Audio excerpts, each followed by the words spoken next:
Avant le début de l'épreuve, les candidats ont le choix entre traction et suspension. Notez qu'après avoir saisi la barre, vous ne pourrez plus changer d'avis et si vous n'exprimez aucun souhait, cela sera automatiquement compté comme une épreuve de traction. Pour les tractions, il s'agit d'exécuter un maximum de tractions sans limite de temps. Les pieds ne touchant plus le sol, la position de départ comprendra une saisie de la barre en pronation, largeur d'épaule, une extension complète des bras et un alignement des mains, épaules et bassin du candidat. Le candidat exécute des flexions simultanées des bras et amène le menton au-dessus de la barre, puis revient à la position de départ. Aucune partie du corps ne doit toucher le sol ou le mur.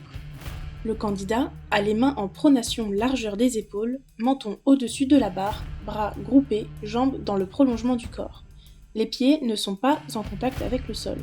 Si votre menton touche ou arrive au niveau de la barre, ou encore que vous touchez le sol, ce sera la fin de l'épreuve. Il s'agit de réaliser un maximum de relevés de buste en 1 minute.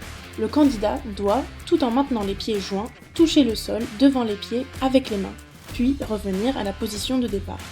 La position de départ est d'être allongé sur le dos, mains au contact du sol derrière la tête, jambes fléchies, genoux écartés, plante de pied jointe.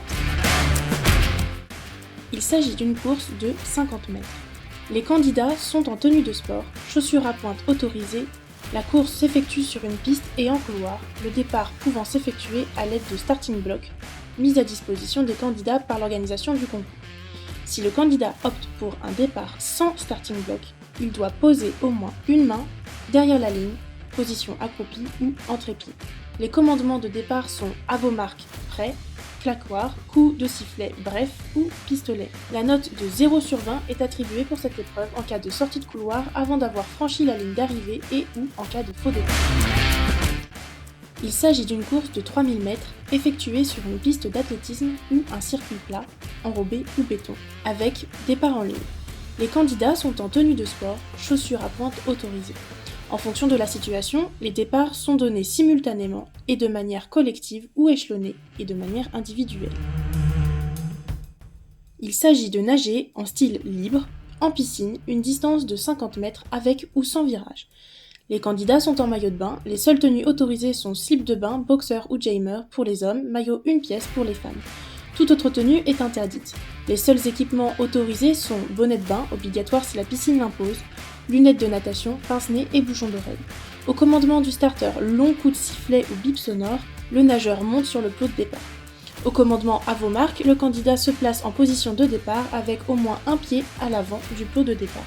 Lorsque tous les nageurs sont immobiles, le starter donne le signal de départ au sifflet ou au bip sonore. La position des mains est indifférente. Le candidat peut à son choix plonger ou sauter des plots de départ. Interdiction de pousser sur le mur après avoir sauté. La coulée, immersion complète du nageur, ne doit pas excéder 15 mètres. En cas d'utilisation d'un bassin de 25 mètres, seul le plan vertical du mur doit être touché par une partie quelconque du corps lors du virage. En cas de faux départ, de contact avec le sol du bassin, de changement de couloir, de traction sur les lignes d'eau et ou d'absence de contact avec le mur vertical lors du virage, le candidat se voit attribuer la note de 0 sur 20 pour cette épreuve. Dans le cas d'un faux départ, la course n'est pas interrompue. Bon courage et à vous de jouer!